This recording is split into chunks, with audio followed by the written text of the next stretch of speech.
Hello friends, എല്ലാവർക്കും നമസ്കാരം. നിങ്ങളേവരും കാത്തിരിക്കുന്ന നയനയുടെയും ആദർശിൻ്റെയും ഇന്നത്തെ വിശേഷത്തിലേക്ക് എല്ലാ കൂട്ടുകാർക്കും സ്വാഗതം. എല്ലാവർക്കും നല്ലൊരു ദിവസം ആശംസിച്ചുകൊണ്ട് തന്നെ നമുക്ക് ഇന്നത്തെ വിശേഷത്തിലേക്ക് കിടക്കാം. അങ്ങനെ തുടങ്ങുമ്പോൾ തന്നെ കാണിക്കുന്നത് നമ്മുടെ നയനയാണ് കേട്ടോ. അപ്പോൾ സഹി കെട്ടിട്ട് നമ്മുടെ നയന ഇവിടെ നടന്ന കാര്യങ്ങളൊക്കെ വിളിച്ച് പറയുകയാണ് നമ്മുടെ ആദർശനോട്. അപ്പം നയന ഇപ്പം വീട്ടിലാട്ടോ ഉള്ളത്. അപ്പോൾ ആദർശനോട് കാര്യങ്ങൾ പറയാൻ വേണ്ടി ആദർശിനെ ഫോൺ എടുത്ത് വിളിക്കുകയാണ്. അപ്പോൾ ആദർശ് ഫോൺ എടുത്തിട്ട് എന്താ നയനാന്ന് ചോദിക്കുമ്പം ഇന്നിവിടെ നടന്നത് എന്തൊക്കെയാണെന്ന് ആദർശേട്ടൻ അറിയണ്ടേ? ഞാൻ മടുത്തു ആദർശേട്ട, ഇനി ഇത് ഇങ്ങനെ മുന്നോട്ടേക്ക് കൊണ്ടുപോയി കഴിഞ്ഞിട്ടുണ്ടെങ്കിൽ ഒരിക്കലും ശരിയാവില്ല. ആദർശേട്ടനെ അപമാനിക്കുന്നതിന് ഒരു പരിധിയില്ലേ? അതും അവനെല്ലാം അറിയാം. അവന്റെ കുഞ്ഞാണ് ചന്തുമോളെന്നറിയാം. എന്നിട്ട് പോലും അവൻ വീണ്ടും വീണ്ടും എല്ലാവരുടെയും മുമ്പിലിട്ട് ആദർശേട്ടന്റെ തൊലി ഉരിയുമ്പോഴേ അത് നോക്കിക്കൊണ്ട് നിൽക്കാൻ എനിക്ക് പറ്റില്ല. അതിന് നവ്യേച്ചിനെ കൂട്ടും പിടിച്ചിരിക്കുക. നവ്യേച്ചി അതും ഇതുമൊക്കെ പറയുന്നുണ്ട്. അതെല്ലാം പോട്ടെ, ഇപ്പം ദേ കമ്പനിയിൽ ചെന്ന് തിരിമറി നടത്താൻ നോക്കിയപ്പോഴേക്കും ഇപ്പം അവനെ പിടിച്ചു. അവനെ പിടിക്കുന്ന ഉറപ്പായപ്പോൾ തന്നെ അവനെ ഇവിടെ വന്ന് കാര്യങ്ങളൊക്കെ അവതരിപ്പിച്ചിരിക്കുന്നു. അതും ആദർശേട്ടനെ കുറിച്ച് കുറേ കുറ്റങ്ങളും പറഞ്ഞുകൊണ്ട്.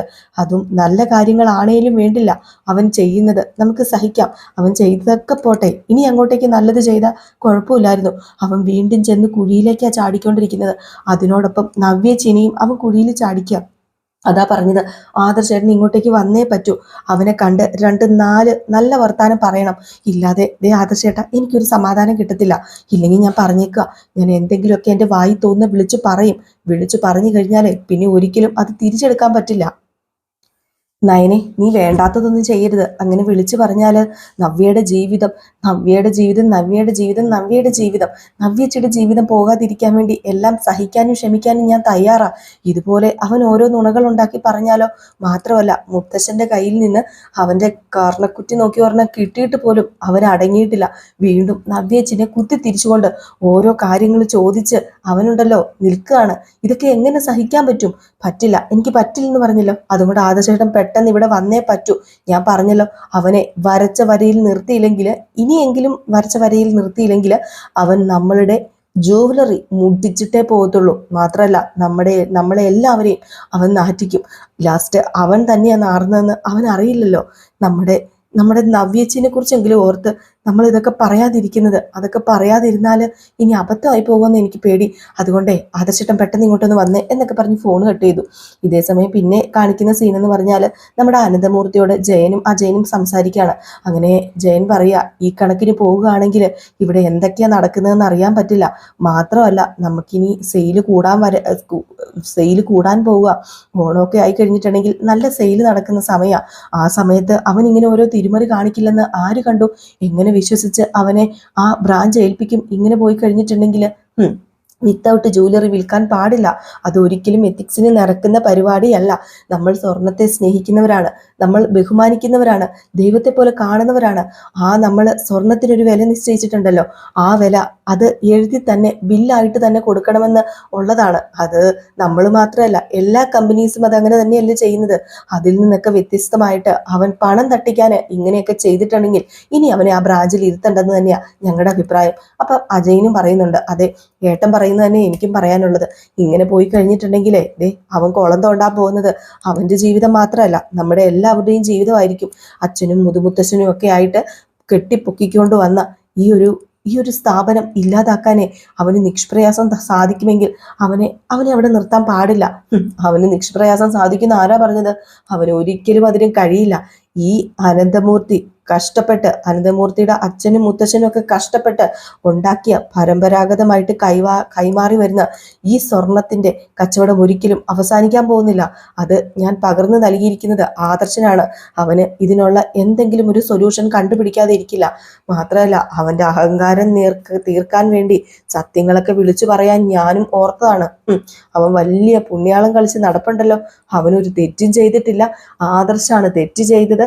ആദർശ് ചെയ്ത തെറ്റിനെ എല്ലാവരും എടുത്ത് തലയിൽ വെക്കുന്നു എന്ന് അവന്റെ ഭാര്യയോട് നാഴികയ്ക്ക് 40 വട്ടം പറഞ്ഞു കൊടുത്തിട്ട് അവൻ കുത്തിത്തിരിപ്പുണ്ടാക്കുന്നുണ്ടല്ലോ. ഇതിനൊക്കെ അവസാനം കുറിക്കാനേ എനിക്ക് അറിയാൻ മേലാഞ്ഞിട്ടല്ല, ജീവിതങ്ങൾ നശിച്ചു പോകണ്ടല്ലോ എന്നോർത്തിട്ട് തന്നെയാ. അതും അനന്തപുരി തറവാട്ടിന് തന്നെയാണല്ലോ അപമാനം. അതോർത്തിട്ട് തന്നെയാ ഇവനെയൊക്കെ എൻ്റെ വീട്ടിലേക്ക് കയറ്റിയതിന് ആദ്യം എന്നെ തല്ലണം. അത് എൻ്റെ കുറ്റവാ. അവളെ ആ ജലജേനെ ദത്തെടുത്ത് ഇവിടെ വളർത്തിയത്. അവള് തല പൊങ്ങി വന്നപ്പം അവള് കൊത്താൻ വരിക എന്ന് അറിഞ്ഞപ്പം അവൾ ഇവിടെ ഇറക്കി വിടണമായിരുന്നു. ഇനിയിപ്പൊ പറഞ്ഞിട്ട് കാര്യമില്ലല്ലോ അച്ഛാ, എന്ത് ചെയ്യാനാ? അനന്തപുരി തറവാട്ടിലെ ഒരു അംഗമായി പോയല്ലോ ഈ പറയുന്ന ജലജയും അഭിയും ഒക്കെ. മാത്രമല്ല ഇപ്പം നയനയുടെ ചേച്ചീനെ വിവാഹം ചെയ്തിരിക്കുന്നതും അഭിയാണ്. ആ ഒരു ബന്ധവും കൂടെ ഉണ്ടല്ലോ. അതുകൊണ്ട് നമുക്ക് വേറെ ഒന്നും ചെയ്യാൻ പറ്റില്ല. ഒരു കുഞ്ഞും ഉണ്ടായി പോയല്ലോ. പക്ഷെ സഹിക്കുന്നതിനൊരു പരിധി ഉണ്ട് അച്ഛാ. അത് സഹി കെട്ട് കഴിഞ്ഞിട്ടുണ്ടെങ്കിൽ നമ്മൾ പറയേണ്ടത് നമ്മൾ തന്നെ പറയണം, ചെയ്യേണ്ടത് നമ്മൾ തന്നെ ചെയ്യണം എന്നൊക്കെ പറയാ. ഈ ഒരു സമയത്താണ് നമ്മുടെ ആദർശ് വരുന്നത്. ആദർശ് വന്ന ഉടനെ തന്നെ മോനെത്തിയോ? അല്ല, ഇവിടെ നടന്ന കാര്യമൊക്കെ അറിഞ്ഞു. എന്നെ നയനെ വിളിച്ച് പറഞ്ഞു. അവള് പറഞ്ഞിട്ടാ ഞാൻ വന്നത്. അവനെന്തി? അവനെ എനിക്കൊന്ന് കാണണം. അവനെ ഞാൻ കൊടുക്കുന്നുണ്ട്. ഞാന് വേറൊന്നിനും പോകണ്ട മോനെ, കൊടുത്തിട്ടുണ്ട് ഞാൻ അവന് നല്ല ഒരെണ്ണം. പിന്നെ എത്ര കിട്ടിയാലും നാണമില്ലല്ലോ, പിന്നെ കൊടുത്തിട്ട് എന്താ കാര്യം? അല്ല മുത്തച്ഛ, ഇനി എന്തെങ്കിലും പ്രശ്നം ജൂവലറിക്ക് ഉണ്ടാകുമോ? പിന്നെ ഞാൻ ആ മാനേജറെ ഏൽപ്പിച്ചത് കൊണ്ട് അയാളെല്ലാം പെർഫെക്റ്റ് ആയിട്ട് ചെയ്തിട്ടുണ്ട്. അവിടുത്തെ കാര്യങ്ങളൊക്കെ ഒരു ഇണ തെറ്റാതെ എന്നോട് അയാൾ വന്ന് പറയാറുമുണ്ട്. അതുകൊണ്ട് തന്നെ വേറെ പ്രശ്നമൊന്നും ജൂവലറിക്ക് ഇല്ലെന്നാ തോന്നുന്നത്. മുത്തച്ഛൻ തിരക്കിയായിരുന്നോ? ഞാൻ തിരക്കി മോനെ, പ്രശ്നങ്ങളൊന്നും തന്നെ ഇല്ല. മോൻ വെച്ച മാനേജർ നല്ലതായതുകൊണ്ട് തന്നെ നല്ല രീതിയിൽ തന്നെ ആ ജ്വല്ലറി മുന്നോട്ടേക്ക് പോകുന്നുണ്ട്. സെയില് കൂടാൻ പോവുക. അതുകൊണ്ട് ഇനിയിപ്പം ആദർശ് മോനെ, നീ തന്നെ നോക്കിയാൽ ശരിയാവില്ല. അനിയും കൂടി എല്ലാം നോക്കാൻ പറയണം. അനിയും കൂടി എല്ലാം ചെയ്യണം. അവൻ എങ്ങനെ ചെയ്യാനാ? അവനിങ്ങനെ നടക്കുകയല്ലേ. അപ്പോഴത്തേക്കാണ് കേട്ടോ നമ്മുടെ നയന വരുന്നത്. നയനയാണെങ്കിൽ ആദർശേട്ടൻ പെട്ടെന്ന് വന്നോ? പെട്ടെന്ന് എങ്ങനെ വരാതിരിക്കും? അല്ല, എന്തിയേ? അവൻ എന്തിയേ? ഞാനൊന്നും കണ്ടില്ല ആദർശേട്ടാ. അവിടെ എവിടെയോ ഇരിപ്പുണ്ട്. നവ്യേച്ചിനെ പിരികേറ്റുമായിരിക്കും. നവ്യേച്ചിനെ പിരികേറ്റിയ അവൻ വിടുന്നത്. ഈ കീ കൊടുത്ത് വിടുന്ന പാവാന്നൊക്കെ കേട്ടിട്ടില്ലേ? അതുപോലെ തന്നെ അവൻ കീ കൊടുത്ത് വിടും. നവ്യേച്ചി ഇവിടെ വന്ന് തുള്ളും. അല്ലാതെ ഞാൻ എന്താ പറയുക? ഇതിന് എന്തെങ്കിലും ഒന്ന് കണ്ടെത്തിയേ പറ്റൂ. എന്തിനാ വെറുതെ അവനെ ഒരു ബ്രാഞ്ച് ഏൽപ്പിച്ചത്? ബ്രാഞ്ച് കുളവാക്കാനോ? മൂർത്തീസ് ജ്വല്ലറിയുടെ ഒരു ജ്വല്ലറി കുളവായാൽ മതി. ബാക്കി ഒന്നിന്റെ പുറകായി ഇടിഞ്ഞു പോകാനായിട്ട് ഇത്രയും നാള് ഒരു സംരക്ഷ വലയം കെട്ടിക്കൊണ്ട് വന്ന ആദർശേട്ടൻ വെറും മണ്ടനായി പോവില്ലേ? അതുകൊണ്ടാണ് ഞാൻ ആദർശേട്ടനെ വിളിച്ചു വരുത്തിയത്. മാത്രമല്ല, അവന് ആദർശേട്ടനെ ഏത് നേരവും കുറ്റം പറയാണ്. വേറൊന്നുമല്ല പറയുന്നത്. ആദർശേട്ടൻ പെർഫെക്റ്റ് ആണോ? ആദർശേട്ടൻ തെറ്റുകാരനല്ലേ? പിന്നെ ഞാനൊരു തെറ്റ് ചെയ്തപ്പോൾ എന്താണ് പ്രശ്നം ഇരിക്കുന്നതെന്നും പറഞ്ഞ് അവൻ ന്യായീകരിക്കുക. അത് കേൾക്കുമ്പോഴാണ് എനിക്ക് കലി വരുന്നത്. ഏതായാലും നയനയും ആദർശം കൂടെ നിൽക്കുമ്പോഴത്തേക്കുമാണ് പെട്ടെന്ന് നമ്മുടെ നവ്യയും അഭിയും കൂടെ വരിക. അങ്ങനെ നവ്യ പറയാ, പറഞ്ഞോ ചേച്ചി, പറഞ്ഞോ? ഭർത്താവിനോട് ഓരോന്ന് പറഞ്ഞു കൊളുത്തി കൊടുത്തോ? ഭർത്താവിനോട് പറഞ്ഞു കൊളുത്തിയിട്ട് വേണമല്ലോ ഭർത്താവിന് ഇവിടെ മറ്റുള്ളവരുടെ മെക്കിട്ട് കയറാനായിട്ട്. അതെ, ആരുടെയും വാക്ക് കേട്ട് മെക്കിട്ട് കയറുന്ന ആളല്ല നവ്യെ ഈ ആദർശിന് ഒരു അഭിപ്രായമുണ്ട്, ഒരു വ്യക്തിത്വമുണ്ട്. ആ വ്യക്തിത്വത്തെ ചോദ്യം ചെയ്ത് കഴിഞ്ഞിട്ടുണ്ടെങ്കിൽ ആദർശ് ഒരിക്കലും എന്നെ കൊണ്ടൊന്നും കൂടുതൽ പറയിപ്പിക്കരുത്. അതുകൊണ്ടാണ് ഞാൻ പറയുന്നത്, നിന്റെ ഭർത്താവ് ചെയ്ത തെറ്റെന്താണെന്ന് അറിയാതെ നീ ഇവിടെ കിടന്ന് പ്രസംഗിച്ചാലുണ്ടല്ലോ. അതെന്താ? എൻ്റെ ഭർത്താവ് ചെയ്ത തെറ്റെന്താ? എൻ്റെ ഭർത്താവ് ജൂവലറി വിറ്റപ്പോൾ ബില്ലിടാത്തതാണോ തെറ്റ്? അത് തെറ്റാണെങ്കിൽ അതിനേക്കാളും വലിയൊരു തെറ്റ് ചെയ്തിട്ട് വന്ന് നിൽക്കുന്ന ആദർശേട്ടനെ ഇവള് സപ്പോർട്ട് ചെയ്യുന്നുണ്ടല്ലോ. ഇവള് വളം വെച്ച് തരുന്നുണ്ടല്ലോ. പിന്നെയാണോ എന്നെയും എൻ്റെ അഭിയെയും കുറ്റം പറയുന്നത്? അതെ, ഞാൻ നിന്നെയും നിന്റെ അഭിയെയും കുറ്റം പറഞ്ഞത് വേറൊന്നിനുമല്ല. നീ നിന്റെ കെട്ടിയവന് വളം വെച്ച് കൊടുക്കരുത് എന്നാണ് ഞാൻ പറഞ്ഞത്. അതാ പറഞ്ഞത്. എൻ്റെ കെട്ടിയവന് ഞാൻ വളം വെച്ച് കൊടുക്കുന്നില്ല. ആദർശേട്ടനാ വളം വെച്ച് തരാനായിട്ട് ഇവിടെ ഒരാളുള്ളത്. അതുകൊണ്ടാണല്ലോ തെറ്റെല്ലാം ചെയ്തു വന്നപ്പോഴേക്കും ഒരു തെറ്റും ചെയ്തില്ല എന്ന മട്ടില് കുഞ്ഞിനെയും സ്വീകരിച്ച് കടിച്ചു പിടിച്ച് ഇവിടെ കഴിയുന്നത്. അതാ വളവിടല്. അല്ലാതെ ഞാനല്ല എൻ്റെ ഭർത്താവിന് വളവിട്ട് കൊടുത്ത് എൻ്റെ ഭർത്താവിനെ വളർത്തുന്നത്. അത് നിങ്ങൾ മനസ്സിലാക്കിക്കോ എന്ന് പറഞ്ഞപ്പോഴത്തേക്ക് നയനും പറഞ്ഞു, നവ്യേച്ചി നിർത്തുന്നുണ്ടോ? ഇനി കൂടുതൽ നവ്യേച്ചി സംസാരിക്കരുത്. ഈ അഭി കാണിച്ച തെറ്റ് അതൊരു വലിയ തെറ്റ് തന്നെയാ. ഈ പറയുന്ന ജ്വല്ലറി എത്ര കഷ്ടപ്പെട്ടാണെന്നറിയാമോ? അച്ഛനും മുത്തശ്ശനും മുതുമുത്തശ്ശനും ഒക്കെ ഇത്രയും നിലയിലെത്തിച്ചത്. അത് ഒരുപക്ഷെ പെട്ടെന്ന് അത് താഴേക്ക് വന്ന് വീഴാന്ന് പറഞ്ഞാൽ അതാർക്കും സഹിക്കുന്ന കാര്യം മാത്രമല്ല. പിന്നെ എന്തിനും ഏതിനും അഭിനെ ന്യായീകരിക്കാൻ നിൽക്കരുത്. സത്യങ്ങളൊക്കെ അറിയാവുന്ന നവ്യേച്ചി തന്നെ ന്യായീകരിക്കാൻ നിൽക്കരുത്. അഭി ആരാണെന്നും അഭി എന്താണെന്നും അഭി എന്തൊക്കെ കുറ്റങ്ങൾ ചെയ്തിട്ടുണ്ടെന്നും നന്നായിട്ട് നവ്യേച്ചിക്ക് അറിയാലോ. എൻ്റെ അഭി കുറ്റങ്ങൾ ചെയ്തിട്ടുണ്ട്, എൻ്റെ അഭി തെറ്റ് ചെയ്തിട്ടുണ്ട്, എൻ്റെ അഭി പല തെറ്റുകളും ചെയ്തിട്ടുണ്ട്. അതൊക്കെ ശരിയാ. പക്ഷെ ഇത്രയും വലിയൊരു തെറ്റ് എൻ്റെ അഭി ചെയ്തിട്ടില്ല. അതെനിക്കറിയാം. നവ്യേച്ചി നിർത്തിക്കോ, ഇവിടെ വെച്ച് സംസാരം നിർത്തിക്കോ. ഇനി കൂടുതൽ സംസാരിച്ചു കഴിഞ്ഞാലേ എനിക്ക് പറയാനുള്ളത് കേട്ടാല് ചിലപ്പോൾ അത് നവ്യേച്ചി താങ്ങിന്ന് വരില്ല. എന്ത് പറയാനാടി? ഇതിൽ കൂടുതൽ എന്ത് താങ്ങാനാടി? ഞാന് താങ്ങാൻ ഇവിടെ റെഡി ആയിട്ട് തന്നെയാണ് നിൽക്കുന്നത്. നീ ഇത്രയും വലിയ തരത്ത് താങ്ങുമ്പം എനിക്കും എന്തെങ്കിലും താങ്ങാൻ വേണമല്ലോ.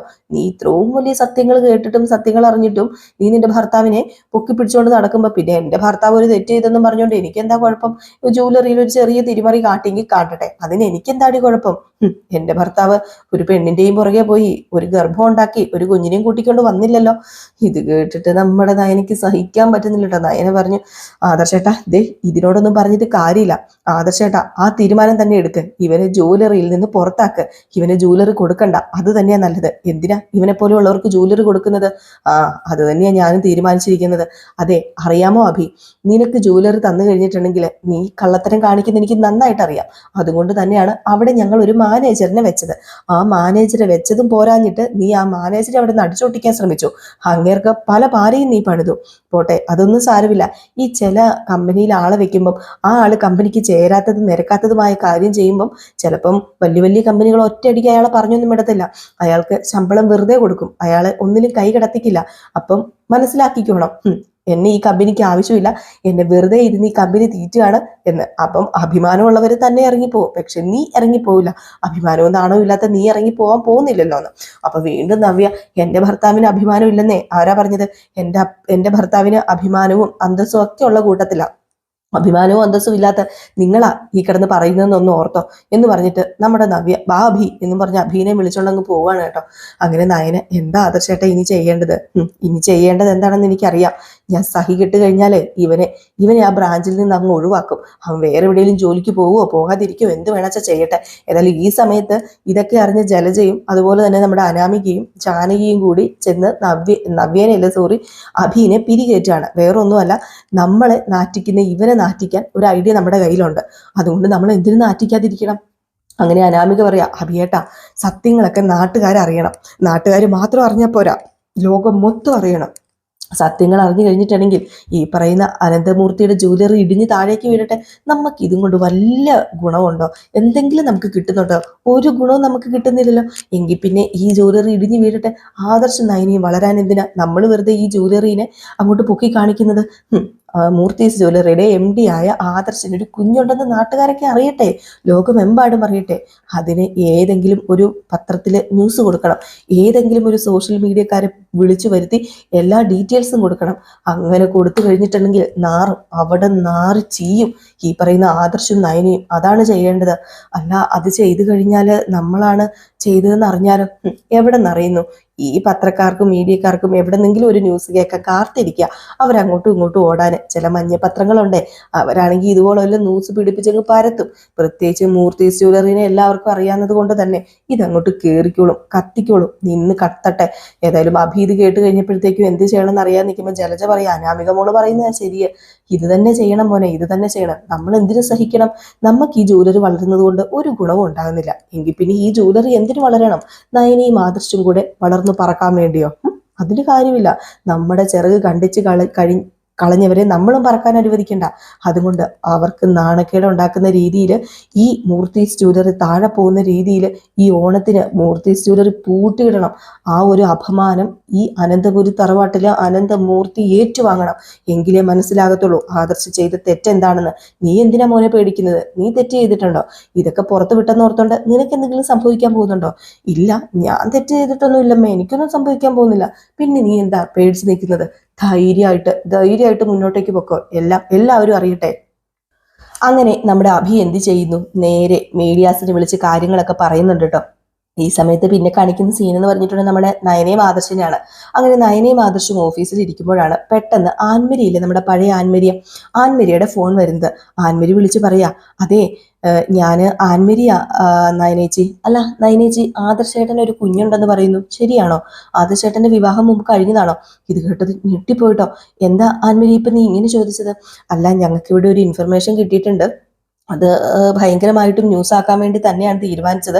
അപ്പൊ ഇതൊന്ന് ചോദിച്ചിട്ട് എന്താണെന്ന് വെച്ചാൽ ചെയ്യാന്ന് ഓർത്തായിരുന്നു. പെട്ടെന്ന് നോക്കിയപ്പോഴാണ് ആദർശേട്ടനാണല്ലോ എന്ന് എനിക്ക് മനസ്സിലായത്. അയ്യോ ആൻമരിയ, അത് ലീക്കാക്കരുത് ഒരിക്കലും, അത് ആരെയും അറിയിക്കരുത്, അത് ന്യൂസ് ആക്കാൻ പാടില്ല. ഇതൊരു ഫേക്ക് ന്യൂസ് ആണ്, ഞാൻ ഇപ്പൊ വരാം, ഞാൻ ഇപ്പൊ വന്ന് കാര്യങ്ങളൊക്കെ പറയാന്ന് പറയാം. അപ്പൊ ആദർശ് ചോദിക്കുക, എന്താ നയനാന്ന് ചോദിക്കുമ്പോൾ ആദർശ് കാര്യം തുറന്നു പറയാ. എന്നിട്ട് പറയാ, ഇത് ആരാണ് ചെയ്തതെങ്കിലും നമ്മുടെ ശത്രുക്കൾ തന്നെയാണ്. ഓണമൊക്കെ വരാൻ പോവുകയാണല്ലോ. അപ്പോൾ അതുകൊണ്ട് തന്നെ കളക്ഷൻസ് ഒക്കെ നമുക്ക് നല്ല രീതിയിൽ കച്ചവടമാവുന്ന സമയമാണല്ലോ, സെയിലാവുന്ന സമയമാണല്ലോ. അപ്പോൾ അതുകൊണ്ട് തന്നെ ആരോ ഫേക്കായിട്ട് അല്ല, ആരോ ഇതിൻ്റെ മുമ്പിൽ നിന്ന് കളിച്ചിട്ടുണ്ട്.